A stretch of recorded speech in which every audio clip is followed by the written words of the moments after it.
been a while. Uh, Not that really anybody cares about this little video project of mine, but it's been a while. So, as always, faceless purveyor of truth and all that kind of garbage.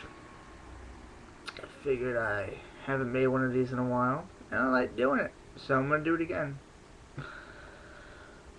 What shall we talk about?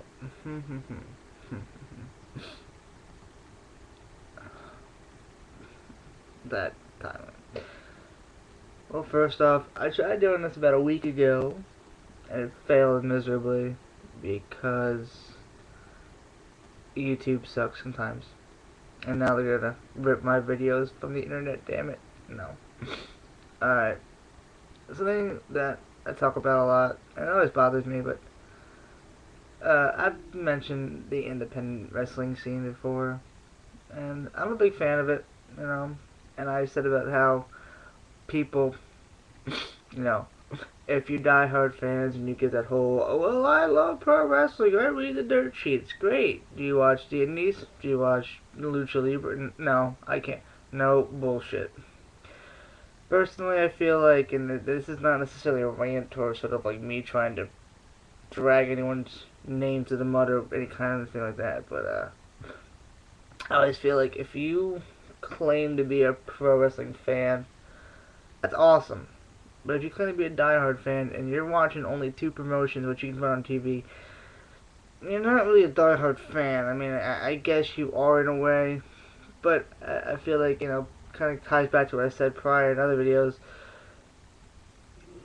If you claim to be a diehard fan, you read the dirt sheets and you read all that stuff, great, awesome, not a problem. But what's stopping you from watching something else? Especially when you have so many ways to do it, especially on here. I mean, I've probably said in the past, but type in independent wrestling or something, and oh my god, there you go. There's a whole plethora of stuff, and it's not just highlight videos, it's actual matches and shows. Speaking of which, everyone hypes the upper tier of the indies, the Chikara, Ring of Honor, PG, Person Gorilla. That's the same one. And those are great promotions. I will never say they're not, and I will never try to take away from them. However, as one's being on the other. Personal. Anyways, that's why I shouldn't do a video. It's just ramble about a thing in my head. Okay, anyways, back to the topic. People talk about, you know, those are great promotions, absolutely. But what's also good is the local stuff. This stuff, you know, down the road from you, maybe at a flea market or something. And I know you're saying, well, how can you be good if it runs at a flea market? Well, personally, I've always believed that wrestling's wrestling. It doesn't matter if it's in front of 10 people, 300 people, 10,000 people. You know, at the end of the day, they're doing the same moves and the same style of stuff. It's not like the WWE is having actual wrestling matches and some independent promotion is like doing some weird cyborg wrestling. It's all the same. They do the same moves, the same spots, the same everything. You know? And especially when you... And it's a godsend for the fans who kind of lost touch with wrestling, who are like, wrestling, you know, is all soap opera stuff today, which, you know, is key for selling the merchandise and the pay-per-views and putting out the product. I mean, I think people don't understand that at times. Mostly older people who kind of left when they were like, oh, it's not wrestling anymore. I feel like there was stories back in there in the 90s and stuff. Even in the 80s and 70s when it was all wrestling, it was presented differently. But anyways, it's a godsend because you're not getting many promos, you're just getting matches. But, I just feel that it doesn't hurt to check out the local scene. One of the main reasons is not just to support them and help them kind of continue to put on pro wrestling shows, which is one thing. But more importantly, you know, you look at guys like Johnny Gargano and Chuck Taylor and stuff, and people who have started in like local feds in their respective territory, their hometowns, and have branched out. You know, Johnny Organo worked personally in Ohio, great promotion by the way, and probably other promotions in Ohio and the surrounding area. And then Chikara called them up and they were like, "Hey, come work for us." You know, yes, Chikara has a wrestle factory. Yes, WWE has FCW, and yes, all those places. But you know, some of these guys, they don't just get plucked from like some sort of cybernetic factory or something where they get cloned or whatever. Bad example, I know, but the point is, for every handful of guys who come from a promotion school, there's promotions who are booking guys from the outside, and the more you support those guys who absolutely love this business, to some degree, because some do it just for the weekend, some do it for a career. Point is, the more you support them, and the more you go out and you buy the merchandise and you help these people, get recognition. For example, if you watch IWA Unlimited, which is on here, unauthorized IWA, go look it up. Great promotion, by the way. Uh, Talented guys. We'll just talk about Christian Rose because probably one of the him or Danny Cannon. I like both of them as Top Guns. Watching their stuff, awesome. Point is, you look at some of those guys, okay? And we'll use Christian Rose. Go look him up. He's a guy who's talented and working great, all this stuff. And who's to say that he can't end up being Young Lions Cup champion one day, or working, or him and Danny Cannon as the Top Guns in that promotion can't make their way to Chicago and get 3 points and challenge for the Campeonatos de Peleas, So you support the local scene, and it kind of gives these guys, and they branch out and all that stuff. So support them.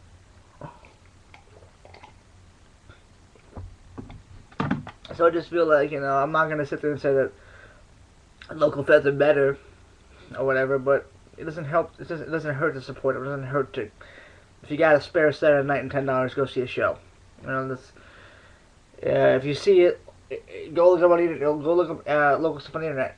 If you got local access channel like Service Electric in my area or whatever you have in your area, check it out. If there's a half hour, an hour of local wrestling, put them on. Alright? That's just my opinion, though. Furthermore, real something that always bothered me about wrestling fans is when they're like, I wish I could watch SmackDown, but I'm not home on Friday nights. Okay, cool. I'm not blaming you.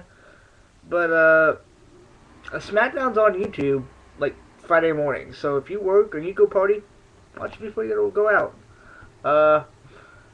DVR if you can. It's on various sites. I just hate this idea that they're like, I work Monday nights. I don't get I can't keep up with Raw. No, you can. You just choose not to. And to me, that means you're just not a fan of the product as much. And that's fine. That's your business. I'm not saying that you got to watch everything. The point is, if you are, missing a show, don't sit there and go, to the internet or to your buddies who are wrestling fans saying, I just can't watch it. No. Superstars, I don't get the channel it's on, but I check it every week. I may not watch the whole show. I may just watch what interests me. The point is, I watch it. I check it out because I know that there's nothing stopping me from checking it out, from watching it.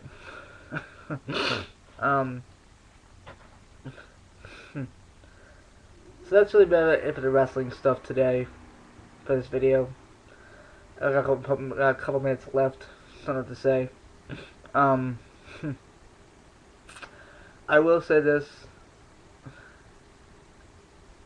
How do I segue into this? I don't. Anyways, random topic, I guess. Just rambling now. Anyways, Family Guy. I watched it last night. I watch it every week. I don't like it. Don't know why I watch it. It's like a bad habit now. They did a joke that took like 2 minutes and added nothing to the show, and you're just like, this is filler. And I can just tell it's filler. and you're like, why? It wasn't funny. It didn't really add anything to the thing, and it just like you could have done anything better than this, and you didn't. So uh, that's that. I don't know. What else to talk about? Um. Oh, I don't know. The beauty of rambling, you just never have anything to say. I should have note cards and just fucking be like, this is what I want to talk about. Well, okay, great, fantastic. um, don't know. I had stuff to talk about, but everything I wanted to talk about when I did this last week has kind of passed over. Like the Jeff Hardy Sting thing, the Rebecca Black video, and some other nonsense. All that stuff is kind of washed over, and I'm late to the party. But I will say this about the Jeff Hardy thing, because it kind of got to me. Everyone's like, it's a shoot, it's a work, it's this. I'm telling you this now. Unless you're in those locker rooms, unless you know exactly what's going on, it's just speculation. And it always bothers me when something happens on TV and then someone's like, oh, that was a shoot. No, that was a work. You don't know. You don't know either. You know? I remember watching Raw or whatever one time, and Alicia Fox pulled Natalia's hair out, and I was like, and yeah, I go on message boards. Doesn't really bother me. Whatever. I'm a social. I don't know how I want to finish that. Point is, I was like, damn, that looked rough, and they were like, oh, you don't know. That could be the plant spot. You don't know either. You know. Like, I don't know. Like, you didn't know if they went back to the locker room and they were like, I'm sorry, and like, oh, bitch, don't do that again. You don't know. It's like, see, it's just all speculation. Like, you weren't in the fucking back, you know, and you weren't like, hey, I heard Natalia's gonna pull her hair and they're gonna do this. Like, it's just speculation. It's just what you think, and that's, you can come up with educated guesses, I suppose, but until you're like in the locker rooms, until you like, you know, hear this stuff, to you it's just rumors and hearsay. And I think it bothers me because people rush in there and they tote their opinion as fact. Like, yeah, you know, no, you have no idea what you're talking about. That was totally, you know, she would have done it. Like, you don't know. Like, if that was real, Natalia would have went off on her. She responded by pulling her hair pretty roughly too, and they're professionals. Odds are they're gonna regain their senses quickly and be like, okay, we're done. Sorry, let's go back to work. You know, slap on a headlock. You know, whatever. So, I don't know. Just, I think it's people who like, I know what they're talking. Like, you don't know, and unless you're in those locker rooms and you hear the conversations and shit, you don't know. Simple as that. So that's really all I want to say. There's other stuff I want to talk about, and I could rant and rave for like 20 minutes straight, but I shouldn't. Real quick though, kind of follow up. I hate people who use this, it's an excuse, I guess, but more like a retort when, for example, people have been ragging over Rebecca Black, and that's funny, because that video sucks and everything. But people are like, why should she care? Why? She's making more money than you, or she's famous. Like, she's famous for all the wrong reasons, and any money she's made is come from stupid idiots going, I'm gonna download this off of iTunes, because this seems like a fun, you know, don't do it. But the point is, everyone says that, like, I'm supposed to get jealous, like, so her mommy and daddy shelled out money for something I don't care, it doesn't affect me, doesn't bother me, it's my life's my life, simple as that, you know, so I might expand on that in another video, but I just hate people who pull that excuse like I'm supposed to cry like a child. Like, oh my god, they're making more money than me. Home. I don't use them as like the benchmark, I suppose, of what I'm supposed to do. Like, I live my life, you live yours, so be it. I'm not obsessed with money and all that stuff. I'm humble. But anyways, that's really all I have to say. And until next time, subscribe and all that YouTube stuff. And I will see you later.